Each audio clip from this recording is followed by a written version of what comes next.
Good day, everyone, and good day, Ma'am Kel. We will now talk about soul making, its categories, and what it talks about.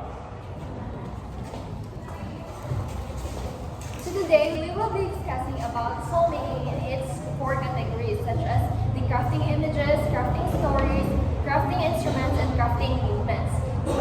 Now, let's define first our objectives. The first one is to define the concept of soul making, to identify and understand the categories of soul making, and to appreciate the purpose of soul making in our lives.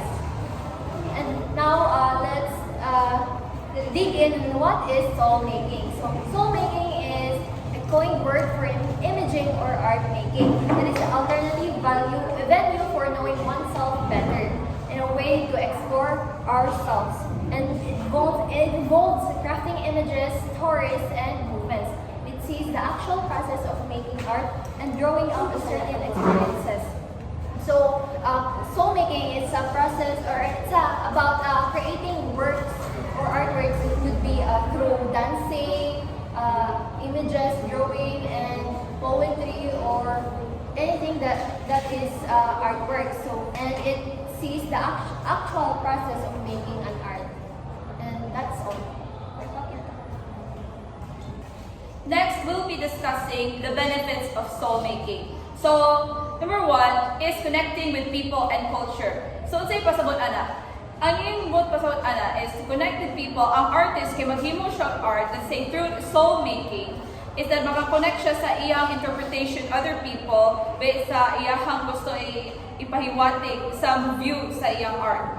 Next is embodying peace and tolerance. So let's say art is meant to make people feel things, not every emotion, including the peace and tolerance, as well as the audience understanding of what the artist is trying to portray.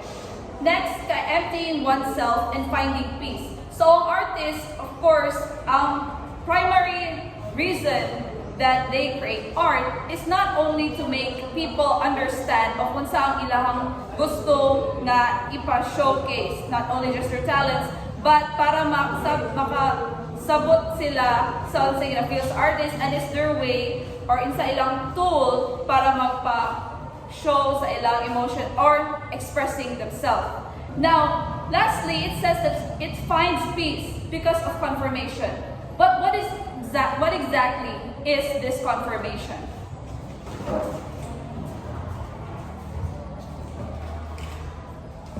Next, we have confirmation.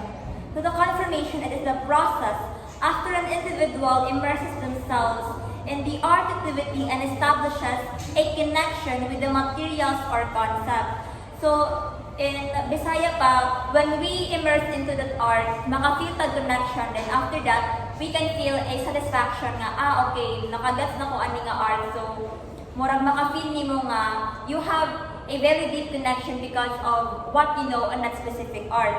And also, they reach an understanding or realization. So, when knowing the art, they will reach the, makasabot na sila, and they will also realize na, okay, this art makes me feel good, it makes me feel better, and it gives me a deep connection. And the result is that this realization fills the void with a concrete manifestation of being satisfied. So after knowing the art, you are being satisfied because of the connection you are experiencing, and also the void, which means na nakapugan imo imong self, or like mura kag porsigido bitaw kayo nga imo hagit ino ang art because you have that deep connection with you and the art. The confirmation. So the artist then finds peace because of confirmation. So through the art, that specific individual or kana katawo naka-find siya og peace, or kung sa Bisaya pa is kalinaw, because mura siya naka-find of comfort with that specific art. So that you can feel the realization na kanang art is something special to you.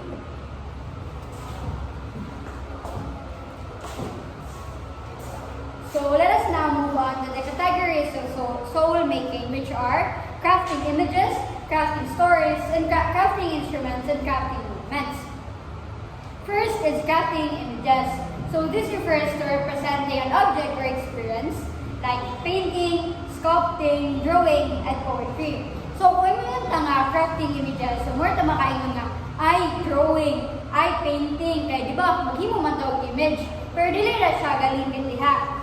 For itong Van Gogh, di ba, naghimo siya itong Starry Night niya. And ang Starry Night kay, dili ba yun siya ingon nga, mao itong gakakita in real life. Pero tungod kay mao ang gakakita ni Van Gogh, or mao yung gaka-imagine is more, maka-feel tawag deep connection atong art. And the next is crafting stories. So sa crafting stories is we engrave thoughts, ideas, emotions, and criticisms. Also through images, words, objects, and musical composition. So just like sa crafting images is kanang na siya ginapakita nga image. But this time, siyang gina-share is ang stories. Gina-craft niya ang story. Like, sa imuhang gi-write or imuhang ginapakita nga image is nakita nimo ang sadness sa drawing, sadness sa art, or sadness sa words. Like for example, ang naay word nga agony or distress. So syempre, sa mong ma-feel ana, di ba sadness na siya. So we have here an example of nothing gold can stay. So nature's first green is gold, her hardest hue to hold.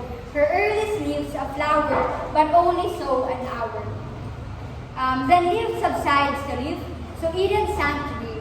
So that dawn goes down today, nothing gold can stay. So next is about crafting instrument. So crafting instrument refers to the producing of sound. It involves shaping and assembling materials to create musical tools. So it involves material selection. So magpili kag mga material nimo nga imong ay pwede nimo mahimong instrument. And this process involves material selection, magpili kag mga gamit na imong gamiton para maka-create ka og instrument. And i-assembly nimo siya para maka-create ka og sound. Then it transcends our feelings, emotion, and sensations. That it serves as a medium of expression. So kato nga may instrument is mag-serve siya as a medium of expression. Kay, for example, nakahimo kag instrument nga kanang calm lang, so makakuan siya nga imong emotion is kano ka, calm ka. So if gusto kag jolly, maghimo pod kag mga instrument ka jolly. So this process requires patience, skills, and attention to details. So that's all. Good day. I will now explain the category of crafting movements. So crafting movements is transforming our experiences and emotions into a flowing narrative or performance. So as stated, it is seen as a way to nurture and express one's inner self. And it is also shaping our inner world through experiences, relationships, and creative expression. So ang example is imong i-express ang imong feelings or imong na-feel through mag-make of different actions. So example is if mag-make kang action sa isa ka sayaw nga ang imong gigamit is maybe kanang jolly siya nga sayaw or such, gapasabot siya nga maybe you're jolly or happy about something. And if ga show po sa imong actions nga somewhat you are feeling kanang down ng mga actions, mag-depict siya nga sad ka. So to conclude everything, soul making is a process that makes us express our emotions through different categories. Like in crafting stories. In crafting stories, maka-tell ka og story o maka-tell ka pag mag-tell ka atong certain story, makabalo ang tao kung giunsa nimo siya pag-tell, so maka-feel sila sa imong emotion. Same sa pag-crafting og instruments, kung sa imong nakuha nga or na-craft nga instrument, ma-feel nila kung unsa imong emotions behind it, kay imo man siyang gi-show through pag-bake ato ng mga bagay. So it is very important for us as using this or having this soul making and the different crafting types, we can express ourselves in a different way that doesn't include words only. So it can include we can show it by maybe making movements or making emotions or even making instruments or stories. And that's all. Thank you. That concludes our reporting about soul making. Thank you and God bless us all. Thank you.